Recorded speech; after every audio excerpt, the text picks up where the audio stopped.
This is gonna be a different story. We're gonna put a really nice paint job down on this car. There's two colors, we'll talk about the colors in a second that we're gonna choose from, and check out the guns we're gonna use. So these are, is that one of the Pininfarinis? That's the clear cut Pininfarinis, yes. Nice. What's up, creators? It's your boy, Mad Mike. Today, we are still wrenching on the Pontiac Fiero Ferrari kit car. We're trying to get it ready to go into the paint shop, but as usual, I'm fighting with an idle issue. As you can see, I got a steep driveway that I gotta get the car up. So to get it onto the car trailer, I gotta get it running so I can get up the hill. So I might try swapping out the IAC. I'm gonna monkey around with that. Got all the rear grills installed. Got the back grill in, side grills in. I got this one here left out right now just so I can access the battery when I need to. All right, let's try to fire up the car and see what the idle is doing now.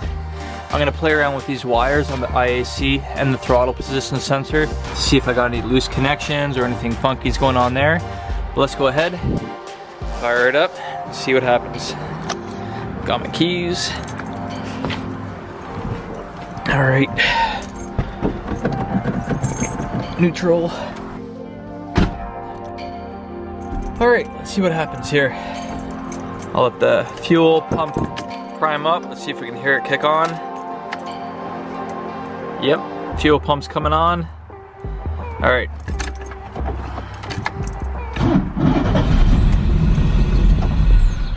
Starts and then dies.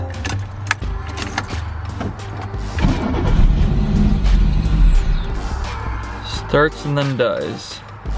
Let's go ahead and pull off the connection and unscrew the IAC, because I have a feeling that the IAC pintle is all the way shut and it's not letting any air in. So the air fuel ratio is way out of whack. So this right down here, guys, is your IAC. So I'm gonna go ahead and unthread that. It's a real pain in the butt to get out. You can't really fit a wrench inside here because you got some vacuum lines and whatnot above and below it. So my thing is already pretty much stripped. I've been using these adjustable pliers to just be able to loosen it off and pull it out. So just try to get in there, we'll thread that out. And there is a gasket or kind of like a paper washer on the inside. So make sure not to lose that because you'll need that when you put it back in. But let's go ahead, unscrew the IAC and see what our length on our pintle on the end is.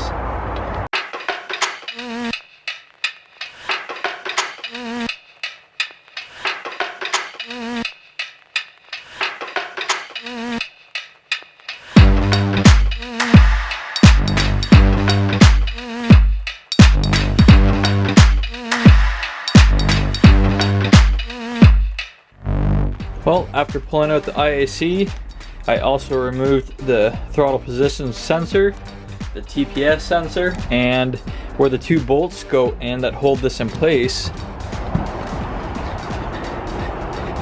they are completely corroded. Look at that corrosion right there, guys. So these two screws right there, top and bottom, the heads of the bolts just completely spun right off. I'm gonna address the throttle position sensor, then I'm gonna address the IAC, and hopefully I can get this car to idle correctly. All right, so I managed to get one of the bolts out. The bottom one snapped off, so I'm gonna have to address that later. But the TPS sensor is on there good. I put the IAC valve back in. I did find the gasket for that, so let's go ahead, fire it up again, and see how it's idling now.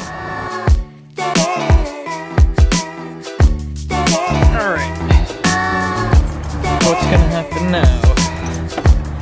Keys on, neutral. Let the fuel pump prime up.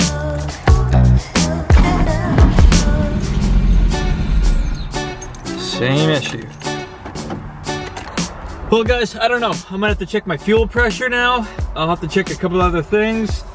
But I'm back to troubleshooting the engine, so hopefully I can sort this out this week.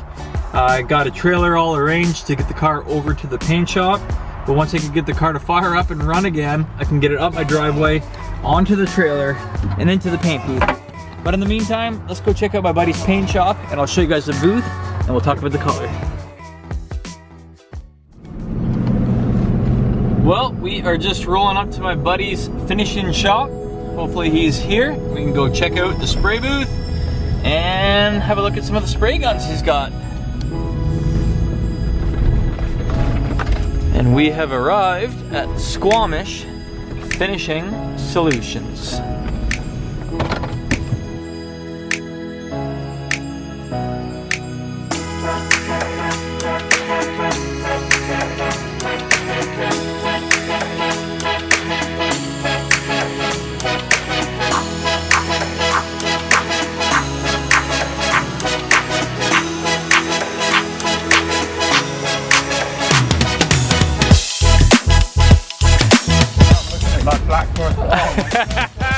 Yeah, you're on camera. Welcome to Squamish Finishing Solutions, boys. Yeah, this is my buddy Alistair. This is the shop. We'll fire up some lights. We'll check it out. Coffee. Cheers, bud. Boop. So this is Alistair's shop here. He's gonna show us around, show us some of the black metal paint that he's been applying to this stuff here. I'm gonna get him to spray all my grills because that finish is, dude, that is next level. What kind of finish is this on the metal that you guys are putting? Is this aluminum or steel? Steel. Because all my things are aluminum, all my grills. So I'm gonna try to have them sandblasted. Well, sandblasting's on its way. Yeah. It's just, you know, that's the next goal, is to get into sandblasting. That's top secret. Oh, shit. Yeah. Awesome. But no, this stuff's a better product, and it's not cheap, it's expensive. It's a 2 factory part component, so you can... Never mind, I'm gonna do it myself with a $5 rattle can.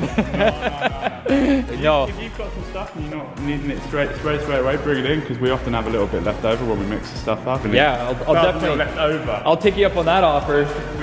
It's not much what I have either. It's only a couple pieces of grills, so. This stuff, man. This stuff's like the top spec shit. It's not cheap, and it's good quality stuff. I like the way that you guys hang it too. That's pretty awesome. Wow, you're looking at the creator right in front of you. Well, we'll get into the booth in a second, boys, but I'm gonna catch up with Al and we'll touch base with you guys soon. I've been trying all day to get the car running so I can get it loaded up onto a car trailer. So in the next week or two, I can get it down here and throw it in the booth. Let's fire up the old compressor, make some noise. So he's got 2 spray guns that are Pininfarina. How do you say it? Pininfarini? Pininfarini, yeah. Pininfarini? Pininfarini? It's definitely not written in English, so I couldn't really help you with that one. Yeah, but it's the same designers that designed the Ferrari 355 and a couple of other exotic Italian brands like Maserati and whatnot. Welcome to the booth, folks. Yeah. So, what would you call this style booth, Al? This is not a downdraft booth, obviously, because events aren't on the ground, but...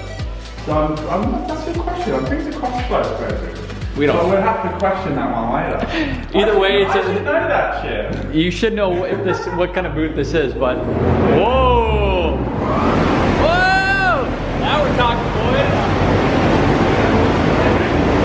So it's a little loud in here right now, but this is where we're going to paint the car. I hate it.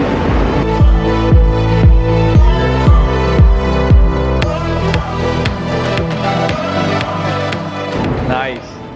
So this is where the car is going to get sprayed. He's got 2 entrances, one at the far end and one at the side. We'll probably come in here and... to your fucking YouTube community, buddy. We have 3 entrances. We have a fire... Sorry, my bad. Custom side doors and the typical back doors. And the lighting's incredible. So we'll get the car in here. When we go to spray the car, I'm not sure. We might maybe even put it up on jack stands and maybe I'll pull the wheels off so we can get inside the wheel wells and underneath the side skirt's really good. But yeah, I think what we could do is when we have the car in here, because I'd like to take the hood off. Yeah. So we can take the hood off and have it separate. Oh yeah. We can take the hood off, have the hood separate, the trunk lid, and then the car separate. We could probably have everything in here so that we can spray everything at once. Yeah. Because absolutely. it'd be better than having to carry the hood in and do it separately. I would have to cast towards the back because this is typically the cleanest in the back here because you're not quite close to the filters. So we're going to be spraying the car in here in a nice booth. We're not going to be spraying the car in a carport or outside like you guys probably think I'm going to do. I know I'm a DIYer and you probably saw me do the Rust-Oleum paint job on my brother's truck. This is going to be a different story. We're going to put a really nice paint job down on this car. There's 2 colors. We'll talk about the colors in a second that we're going to choose from. But yeah, we're going to do a 2-stage paint job, base coat, clear coat, not a single stage. I was gonna do a polyurethane single stage, but yeah, 2-stage, and check out the guns we're gonna use. So these are, is that one of the Pininfarinis? That's the clear coat for the Pininfarinis, yes. Nice. My other one's sitting here cleaning the thinners, which I will clean out for you right now. But the anodizer, the thing that blows these things away is just the amount of area that they can get the air to anodize the paint as it comes out the tip. Right. And that's what sets them apart from your typical gun. The paint flow, the air pressure control, it's just second to none really. And they just feel so good. And we'll be using 2 different guns for the base and for the clear, or the same gun for... Same gun. So the one with the coloured, if you look at this one, it's all grey throughout. This one's grey with colour. So this one basically just shows that it's for basically colour products. So you'd use this one for the thin stuff, like clear coat and stuff like that, and stains. Yep. And then this one you'd use for like your primer and your top coats. Is there a difference in the tip, like diameter? Like I know some of them are like 1.4, 1.8 and stuff like that? Absolutely, yeah, that's exactly the difference. So you can't, when you change these guns out, if you change the tip, you have to change the pin and the end section. And this one's an LS400 and the tip size, I believe, is a 1.3. So yeah, this one's a 1.3, so if you look at the end of your tip there, you can see the 1.3. Gotcha. If you take that off, I'm betting that's going to be smaller. Smaller. Yeah. So we'll probably be spraying with like a 1.3 then, tip? I would say actually for the thicker, the primer and stuff, you're probably going to want to go up to like a 1.4. Yeah, I was going to say, because usually when we're doing like a Rust-Oleum paint job, like a $50 paint job, you got to thin it down so much, and we had to use like a 1.8 tip, even to get the paint to come out of the gun. Yeah, the red ones are a 2.0, so this is like what you're probably going to be wanting, to be fair, with your truck, is a thicker. That's for a thicker paint or for a heavy primer or whatnot? Heavy primer, you're going to do that stuff. So 2-part epoxy primer, and then a base coat, clear coat. Yeah. And what kind of paint is it going to be? Is it like a acrylic enamel or something like that? Yeah? Yeah, it's well, he's going to show us. Yeah. Where do you want this gun here? I'll just hung up here. Put it up, stand up, I mean. Don't worry about it. Especially like that, yeah, that with that cap, that's...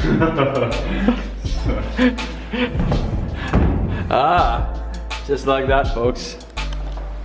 Well, I'm getting pretty excited. Just walk around the booth. I can picture the car being in here. Oh, it's coming soon, guys, coming soon. So this might be the type of paint that we're gonna be using then? Yeah, I've got to speak to my supplier. And it's a PPG paint? It's a PPG, yeah. So quality? Yeah, PPG is good shit.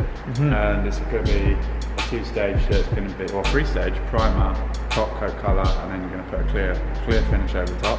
Yep. Which allows you to be able to polish it. And yeah. So we were talking about paint colors. So right now we're looking at 2 options. Well, I'm looking at 2 options. I think I know what color you want me to go, but the two. You just gotta look at the truck. Yeah. So the 2 options are Viper Red. That's I painted a car back when I was 18, Viper Red, and I love it. It's a really vibrant red. So that's one route we could go, or metallic purple, almost like a plum crazy purple.